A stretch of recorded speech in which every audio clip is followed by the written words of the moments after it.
Now on to part 3. Plain courses of bob doubles in practice. How do we ring plain bob doubles?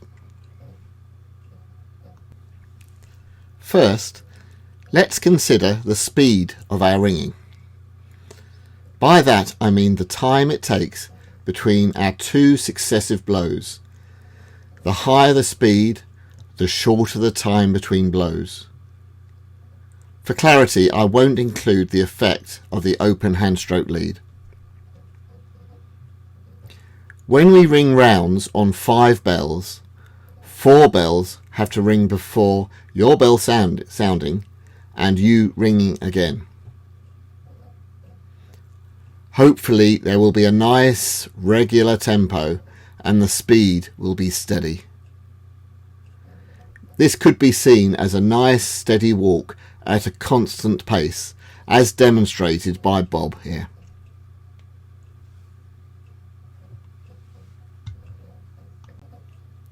Now, let's revisit plain hunt.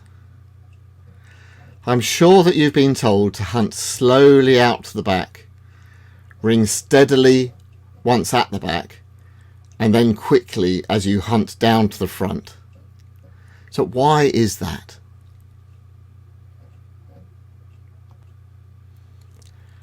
Looking at the treble, we see that there are 5 bells that ring between its blows when hunting out.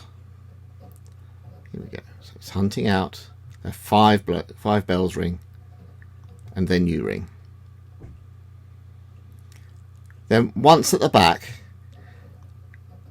there are now 4 bells that sound between your backstroke and your handstroke blows. So you ring a little bit quicker, and then 3 bells sound between blows when hunting down, as shown here. Then once at the front, we then have 4 blows between the handstroke and the backstroke of the treble, and then we start again. Therefore, there are 3 speeds of ringing: slow, fast, and steady. There are only these speeds, no matter what you are doing. So let's see what Bob makes of all of this. Here he goes. Some people see hunting up as climbing up a hill slowly, followed by one steady step at the top of the hill, then coming down the hill quickly with one steady step at the bottom. That is why it may be useful to turn the blue line diagrams on their side when viewing a method.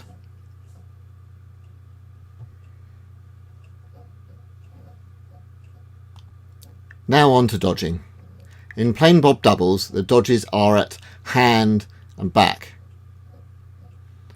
For the up dodge, pull a little lighter at hand to ring quickly for 1 blow and crisply in 3rd place at backstroke. Then continue to hunt up at the usual slow pace. For the down dodge, pull a little stronger at hand to ring slowly for 1 blow, get into 4th place nice and crisply at backstroke, then continue hunting down at the usual quick pace. How does our friend Bob deal with an up dodge? Well, he climbs slowly up to 4th place, then steps quickly down to 3rd place, then he returns slowly back up the hill until he gets to the top, and then he continues as he did with plain hunt. For the down dodge, he descends quickly down to 3rd place. Then he has a slow step up into 4th place. and then he continues down the hill at his quick pace until he reaches the lead, until he reaches the bottom of the hill. If you are to ring long fifths, you hunt slowly out to the back all the way to fifths place. Then when you're at the back, you ring 3 additional steady blows in fifths place, giving a total of 4 blows in fifth place. You'll notice that these are rung back, hand, back, hand. That is, your last blow at the back is a hand stroke. It's useful to remember this if you lose count, very easy to do. Next, you then start hunting down quickly to the front. So once again, let's follow Bob doing long fifths. So here we see him climbing up the hill slowly until he gets to the top. He then has 3 steady steps at the top of the hill when he starts to descend down the hill rapidly.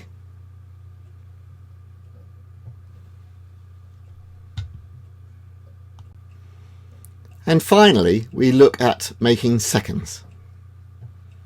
Here we hunt quickly down to the front. We then ring steadily for 1 blow at the front between hand and backstroke in the lead. This is followed by a slow step up to seconds place at hand, a steady pace backstroke in seconds, and then a quick step down to the lead again. Let's see what Bob makes of this. He has a quick jaunt down the hill. At the bottom of the hill, he steadies for one step, followed by 1 slow step up to the second step. Then he takes a steady step in seconds place. Then he takes a quick step back down into the lead, another steady step, and then a slow step back up as he climbs up the hill. Now we can look at how we learn Bob doubles and some of the useful signposts that you could use. There are lots of ways to learn a method. You can learn the blue line. Writing it out and testing yourself can be really useful, and that's what I tend to do myself. You could learn the complete line. However, it's often easier to break down the method into the work of the place bells. You can learn the circle of work and the order in which the work comes up, and you must learn your starts. Okay, that's really important to learn your starts. There's no reason why you should not ring any bell because you don't know your starts. Understanding the structure of any method can help you see what is going on. There may be various signposts that, when you come across them as you're ringing, you'll know what you and what some of the other bells should be doing at that point. And these signposts, they really can help keep yourself right and just confirm that you're in the right place and doing the right thing. However, I must say that using them often needs an awful lot of practice. So, practice again. One of the first signposts that you come across is where you pass the treble. Here, you look out for where you pass or ring over the treble as you hunt up to the back to remind you what your next work should be. For example, if the treble takes you off the lead, you make seconds. You ring over the treble when you're in third place, then you will dodge 3/4 up next time. If you ring over the treble when you're in fourth place, you do long fifths. And if you ring over the treble when you are making your first blow in fifth place, you'll be dodging 3/4 down next. Seeing where you pass the treble when you hunt down to the front can also be useful, but not quite as helpful as when you're hunting up. Like all these signposts, be careful you don't rely on them too much. You don't want to collapse if the treble goes wrong.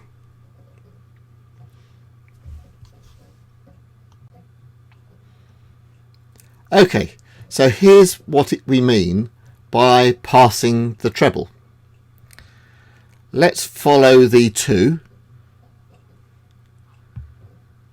in the plain course as we hunt up. In the first lead, we pass the treble when we're in 5th place here, and the treble will be in 4th place. So we're ringing over the treble when we're in 5th place. At the lead end, we will then do 3-4 down. At the next lead,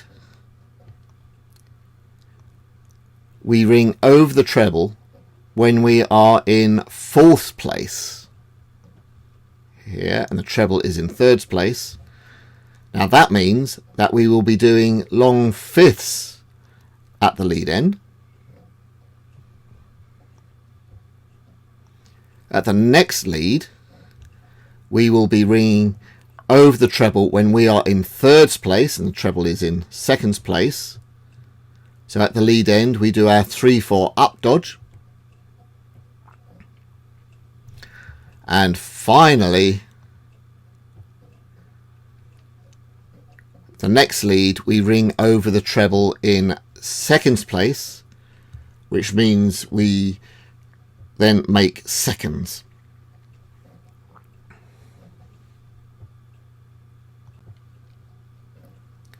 Here we show where we ring over the treble as we hunt down.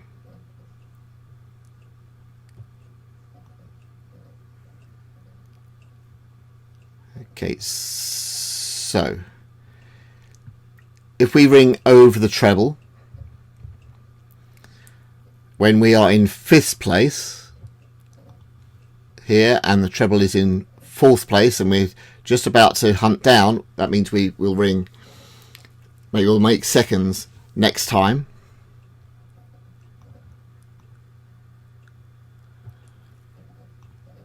And if we are hunting down and we ring over the treble when we're in 4th place, that means we ring 3-4 up next time, and so on.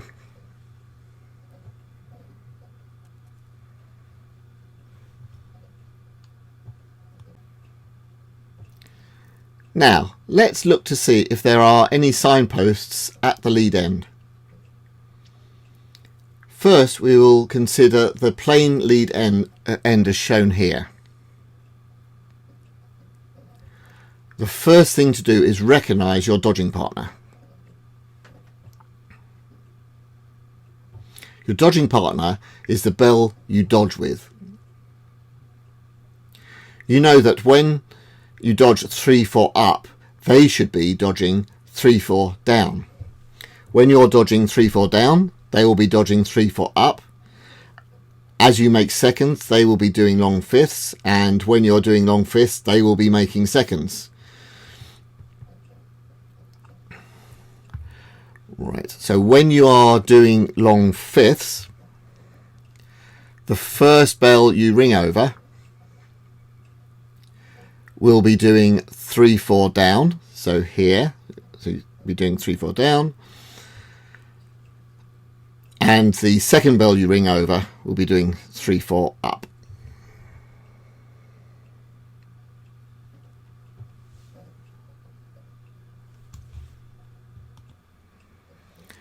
So, as we said, that your dodging partner is the bell you dodge with. In plain bob doubles, the bell you dodge with in 3-4 up is the same bell you dodge with in 3-4 down. In the plain course, the 2 and the 5 are dodging partners, and the 3 and the 4 are dodging partners.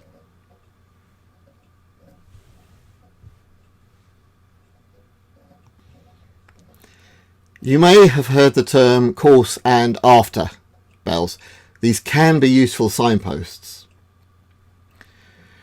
Your course bell is the bell that you follow around. You take it or turn it from the lead. Your after bell is the bell that follows you. Your after bell turns you or takes you from the lead. Now, let's look at the first lead of plain bob doubles. If you are the 4, so the 4 is in purple here, the 2 is your course bell. It leads before you and you take it from the lead. Okay, so you ring over it when you are in seconds place going down to the lead. Okay. The 5 here is your after bell.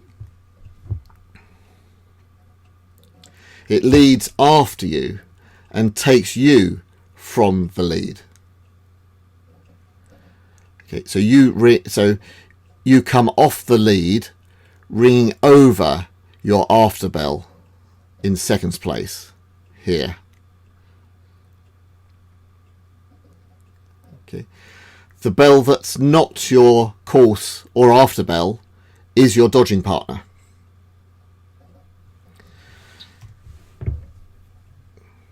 So course and after bells are useful for keeping yourself right. For example, if you don't know when to lead, look out for your course bell and lead after they have led, assuming that you're not making seconds over the treble, in which case you lead.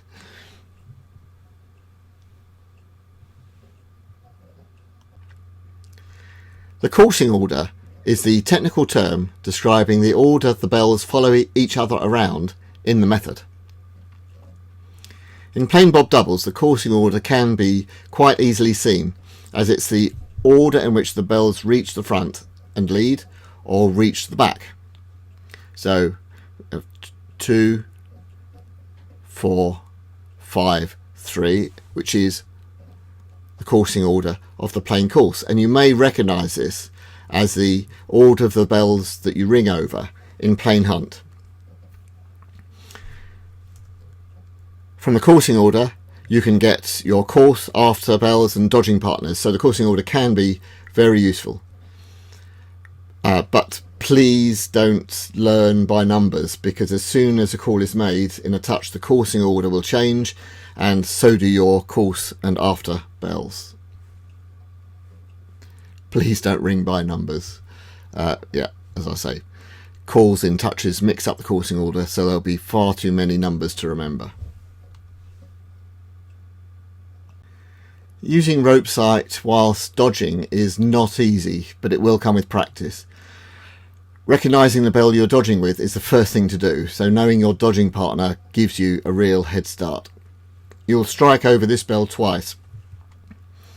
So if you are dodging up, so your yellow bell here, you're dodging up, you'll ring over it at hand stroke twice, so once here and once here. So you ring over this bell when you reach 4th place, you step back into 3rd place and go into 4th place again, and you ring over your dodging partner again here, and you mustn't forget to then continue to hunt out to the back. And when you're hunting, when you're dodging 3, 4 down, you'll be ringing over your dodging partner when you're in 4th place here. You'll then go into 3rd place.